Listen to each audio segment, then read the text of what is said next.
señor director general del Centro de Estudios Constitucionales del Tribunal Constitucional de Perú,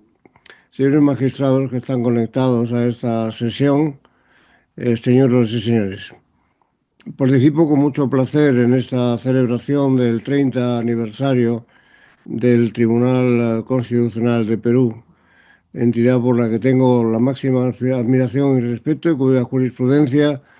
suelo seguir para informarme bien del estado del debate jurídico peruano y por proyección en el resto de América,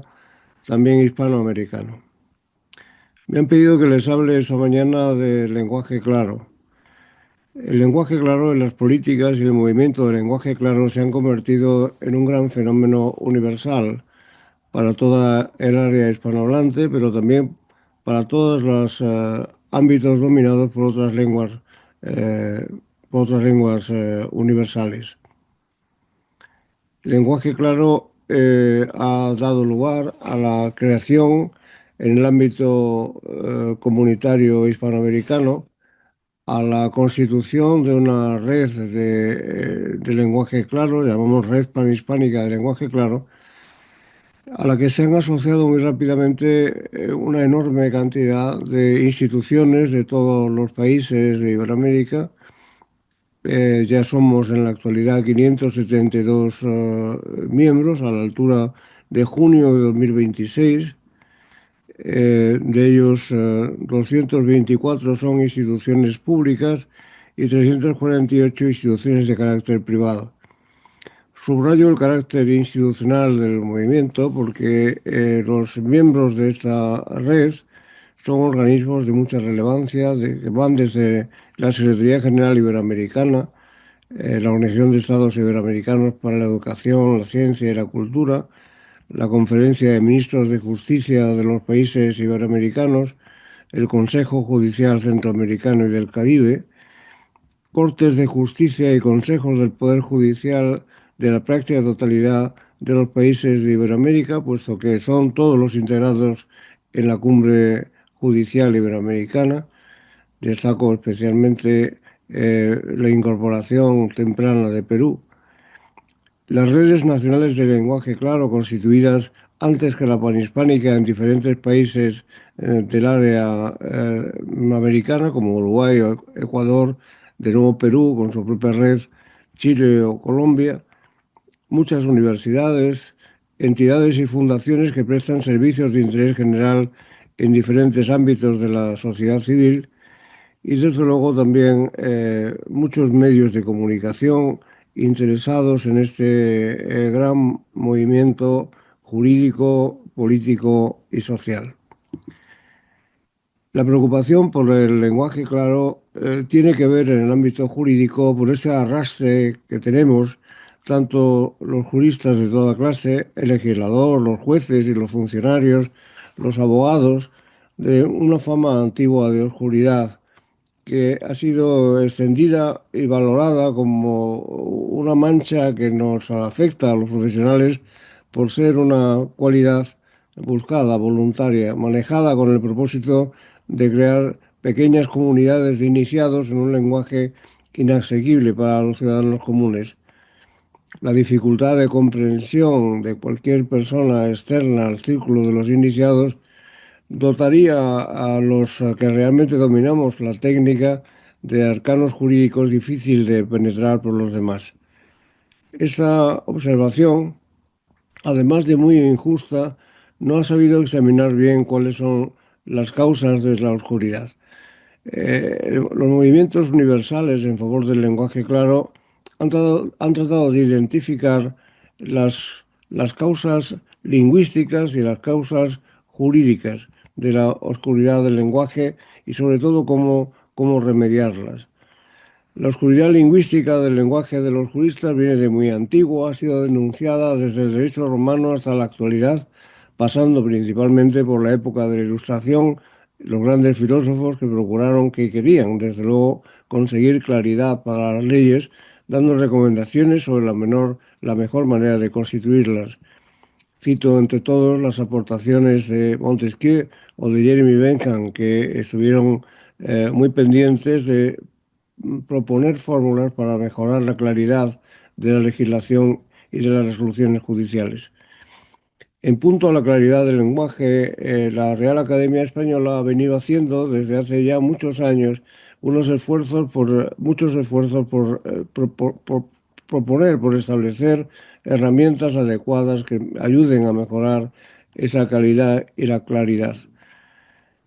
Realmente, si miramos mucho hacia atrás, la Real Academia Española, que fue fundada en 1713, se creó precisamente para clarificar un lenguaje que por aquel tiempo manejaban los diferentes operadores lingüísticos del modo que les parecía más conveniente. Manejaban las palabras que les parecían, utilizaban unas grafías, una ortografía, a cada cual a su modo, y no había un criterio sistemático sobre la manera de escribir, de modo que el esfuerzo de la Real Academia Española al proponer un vocabulario compilado en un gran diccionario, una ortografía y una gramática, ejercicios que consumió a lo largo del siglo XVIII, fueron el primer gran esfuerzo en favor del lenguaje claro, aunque así no suele reconocerse directamente. Pero ese efecto fue el que acabo de decir. 300 años después, la Academia pensó que también tenía que colaborar con la justicia, excitada por la propia Cumbre Judicial Iberoamericana, en el sentido de que nos reclamaron ayuda para poder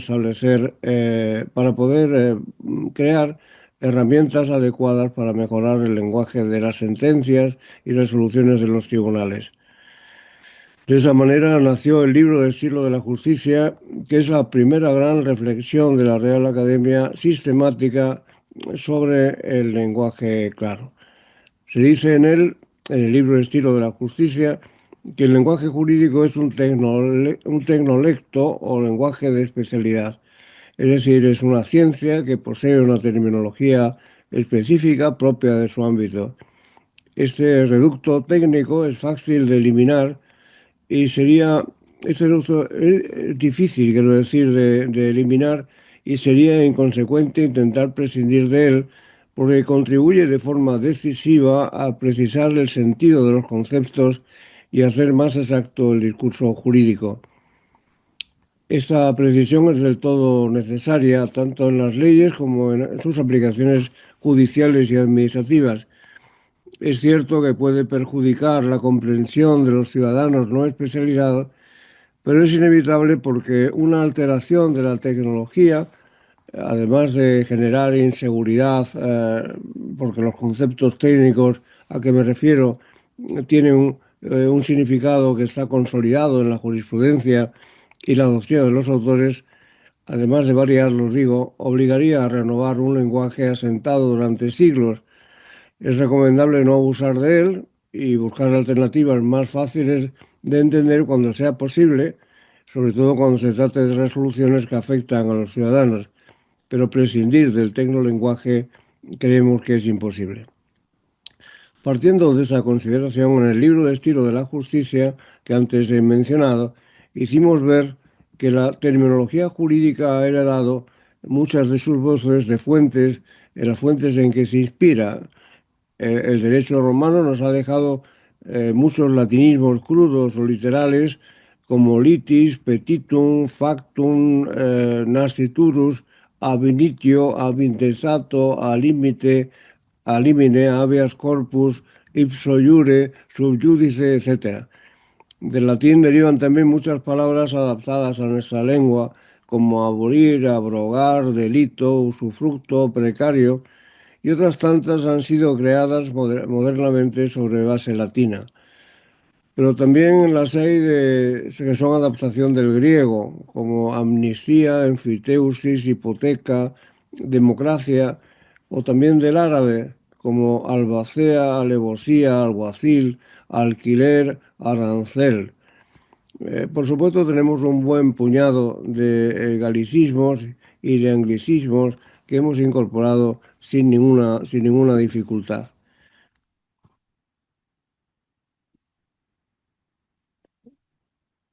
Me parece cierto y demostrado que emplea muchos arcaísmos de los que los juristas ni siquiera nos damos cuenta al emplearlos, como débito, susodicho, infraescrito, adverar, dirimir, incoar, otros sí, etc. Otros formulismos se emplean para referirse a personas que intervienen en los actos jurídicos o administrativos y que no son comunes en el lenguaje general, como el abajo firmante, el ahora recurrente, los susodichos, ante mí el secretario. Muchos textos legales y judiciales son producidos por un emisor institucional y van dirigidos a un destinatario que en muchas ocasiones es general o no está predeterminado. De ahí que se use con frecuencia fórmulas verbales impersonales y pasivas que evitan la referencia a la primera persona. Por ejemplo, resuelve, se da traslado, se modifica. Todas estas variantes tienen razón de ser y las tenemos bien descubiertas y analizadas. Se trata en la medida de lo posible de atacarlas, de mejorarlas, de no emplearlas cuando sean prescindibles y sobre todo manejarlas en alternativas más claras cuando nos dirigimos a los ciudadanos o producimos resoluciones o actos que les afectan de modo personal y directo. Esta referencia a los ciudadanos, la referencia a los destinatarios de los actos, los destinatarios de los actos de la justicia o de la administración pública o incluso de todas las grandes corporaciones que tienen, ostentan poderes de mercado, nos lleva a la cuestión de entender que el lenguaje claro no es solo un deber de una correcta utilización de nuestra lengua común, sino también es una obligación derivada de la configuración de un derecho a comprender que está realmente en nuestras constituciones. Hemos hablado mucho menos de esta cuestión hasta la actualidad, porque el derecho a comprender el lenguaje del poder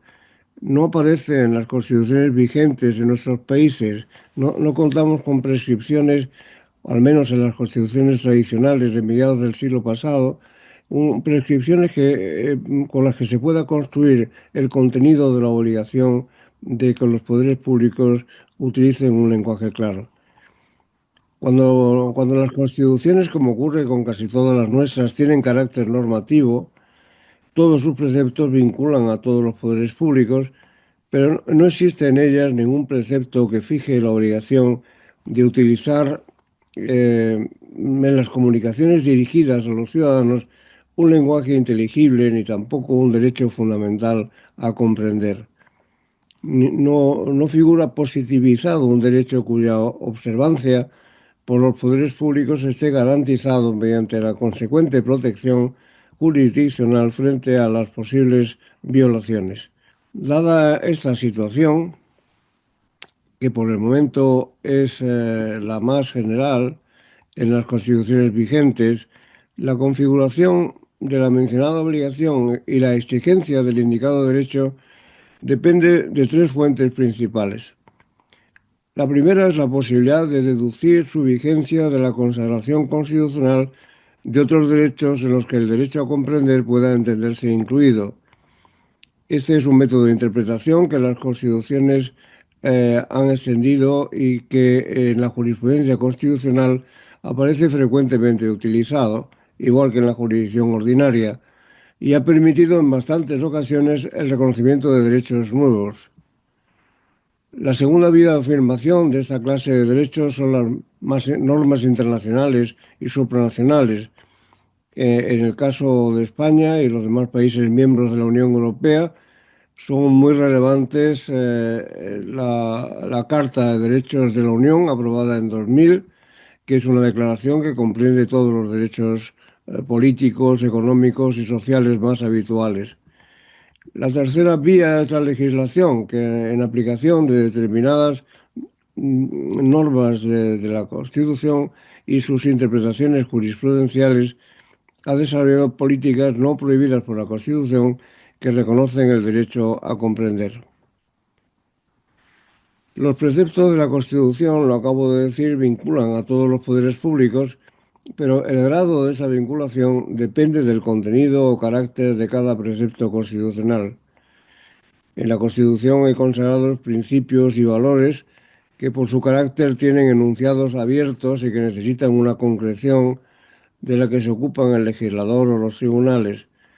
También contiene normas o reglas. Las hay que configuran directamente un derecho, pero otras que consisten en mandatos dirigidos al legislador, formulan encomiendas a los poderes públicos, establecen limitaciones a su actuación y otras formas varias de vinculación que afectan al legislador. Algunas veces condicionan el contenido de las leyes a las que se remiten, otras abren ampliamente la materia a la disponibilidad del legislador. El derecho a comprender forma parte, a mi juicio, del núcleo duro o núcleo esencial de los derechos consagrados en la Constitución. Quiero decir, de los derechos fundamentales protegidos por garantías jurisdiccionales en caso de infracción por parte de los poderes públicos. Aunque no esté expresamente consagrado en los textos constitucionales,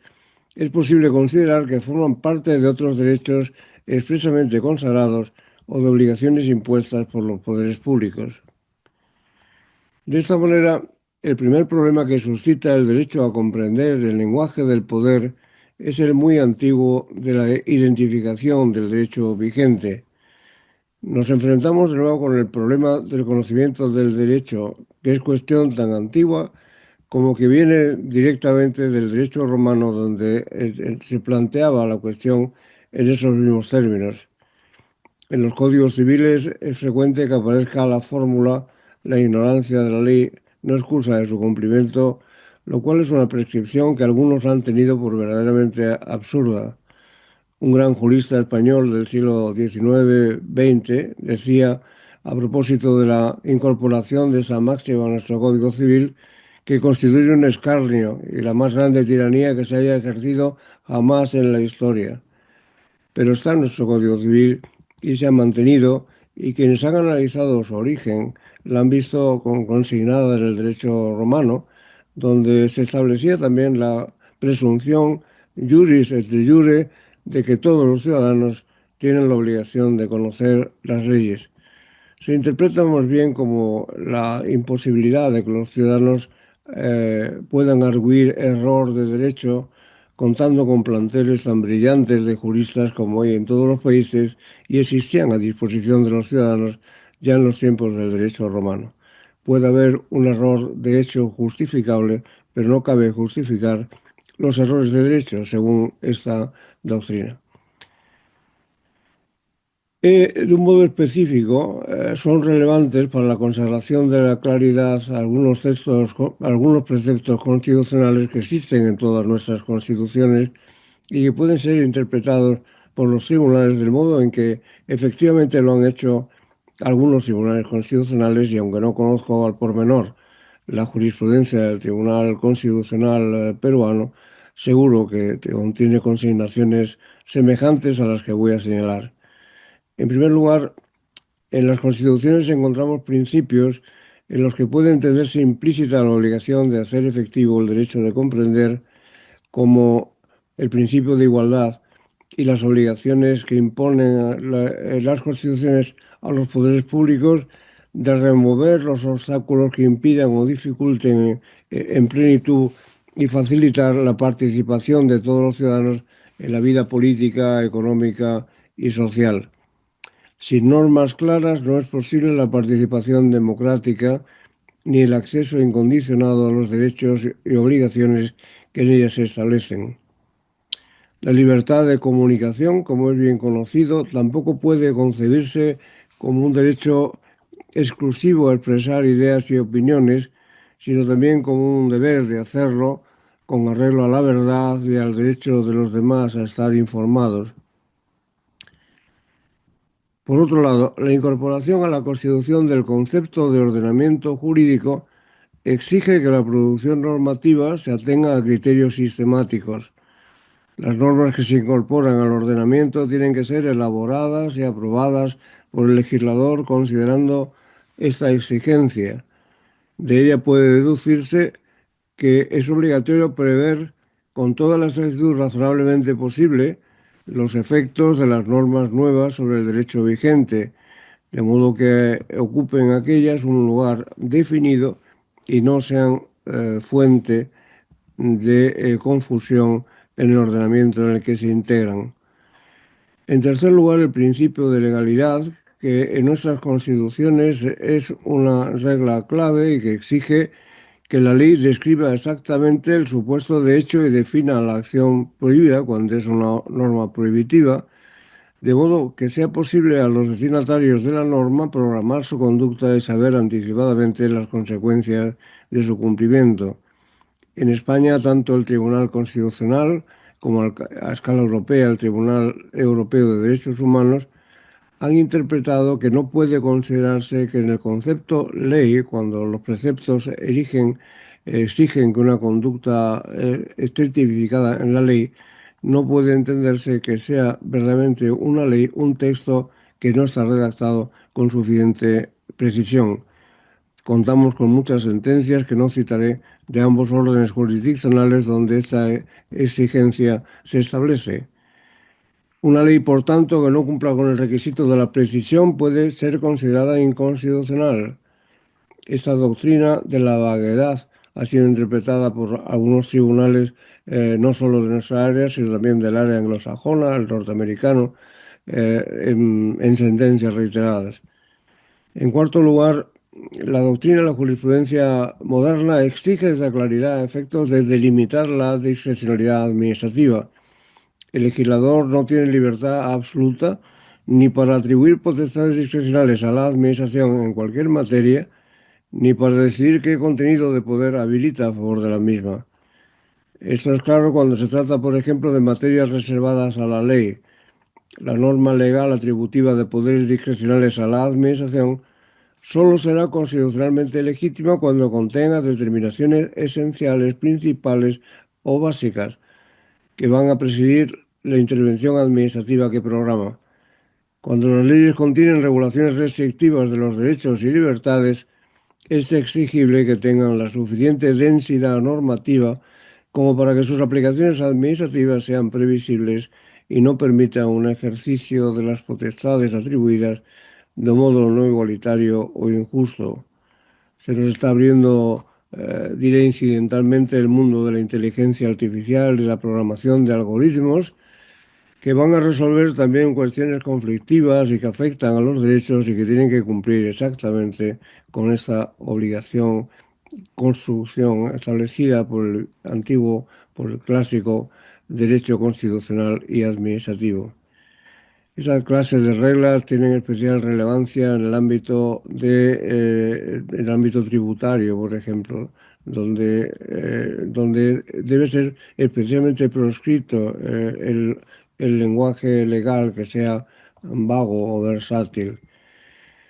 El Tribunal Europeo de Derechos Humanos, por otra parte, ha extraído muchas consecuencias de la claridad y la coherencia de las normas al interpretar la expresión prevista en la ley que utilizan nuestras constituciones y los convenios internacionales y supranacionales. Previsto en la ley exige la calidad de la ley, que tiene que ser suficientemente coherente dentro del sistema jurídico, accesible y cumplir con garantías de cognoscibilidad de los mandatos que incluye. La utilización de conceptos vagos y generales puede ser inevitable en algunas ocasiones, pero las consecuencias de la constitucionalización de la legalidad son precisamente la necesidad de un afinamiento del contenido de las normas que no admite algo que no sea la predecibilidad y certeza exacta, predecibilidad y certeza exacta de los mandatos que contienen. En el ámbito internacional y europeo, las materias concernientes al lenguaje claro han sido objeto de tratados internacionales en la área europea desde el Tratado de Ámsterdam, en cuyo artículo 39 se incorporó esa regla, y también el Tratado de Lisboa. Y muchos programas y normas y propuestas que tienen por objeto las políticas llamadas de Best Regulation o Smart Regulation, de lenguaje claro, de mejor regulación, de regulación inteligente. Documentos de este orden están desarrollándose en todos los ámbitos internacionales, supraeuropeos, supracomunitarios y nacionales. Les hago gracia de explicarles ahora cómo ha avanzado la legislación española en materia de lenguaje claro, desarrollando estos principios que acabo de indicar. Es muy amplia en la actualidad la legislación sectorial e incluso la general sobre enjuiciamiento, normas de enjuiciamiento judicial o normas de procedimiento administrativo que van estableciendo reglas favorables para imponer el lenguaje claro. Es decir, para consagrar definitivamente, complementando los textos constitucionales, el derecho al lenguaje claro el lenguaje claro para cualquier resolución judicial o administrativa que afecta a los derechos de los ciudadanos. Eh, Normas se han ampliado también no solo a la comunicación ordinaria de las administraciones y de los tribunales, sino también las normas relativas al funcionamiento de la justicia. Destaco entre las normas administrativas una ley de 9 de diciembre de 2013 que regula la transparencia, el acceso a la información pública y el buen gobierno, que ha establecido la información general de transparencia, porque debe instrumentarse no solo de modo directo en las comunicaciones, digamos, personales, sino también en todas las redes de cualquier carácter que utilicen las administraciones públicas. Es decir, se hace eco de la revolución digital en que estamos inmersos. Nuestra ley de procedimiento administrativo ha sido reformada después de 2015 para incorporar también principios semejantes. Un reconocimiento explícito del derecho a entender y ser entendido se ha incorporado también a la ley de 27 de abril de 2015 que regula el estatuto de la víctima del delito, donde se establecen regulaciones ocupadas de la claridad cuando se trata de comunicaciones dirigidas a ciudadanos especialmente afectados por decisiones públicas. Una ley importante en el área europea, española, pero también universal, son las leyes que regulan, es la muestra nacional española de las leyes que regulan la protección de datos personales. Aquí se ha hecho especialmente importante esta regulación porque desarrollan un reglamento europeo de 2016 que impone la transparencia de la comunicación, el consentimiento de los titulares de los datos manipulados. La transparencia implica que toda información dirigida al público o al interesado ha de ser concisa, fácilmente accesible, fácil de entender. En fin, les hago gracia de un desarrollo más pormenorizado de los contenidos de esta legislación. Eh, Les digo muy en particular que son manifestaciones del fenómeno al que me refería al principio, del gran desarrollo que las políticas y el movimiento del lenguaje claro ha provocado en toda el área europea, en cualquier lengua, pero también en todo el ámbito de nuestra lengua común, del español, donde los legisladores se están esforzando en hacer efectivo el derecho a comprender el lenguaje del poder. Lo dejo aquí y espero que esta introducción sirva para un amplio debate en el seno de las instituciones peruanas, que estamos estimulando también a escala iberoamericana con los foros y convenciones de lenguaje claro que está organizando la Red Panhispánica de Lenguaje Claro, que ha liderado hasta ahora la Real Academia Española junto con algunas cortes constitucionales y supremas de los países del área. Les saludo muy cortésmente, les deseo un buen trabajo y mis felicitaciones más cordiales por esta celebración del 30 aniversario de un tribunal tan importante para la convivencia, tan importante para la vida ordenada del Perú.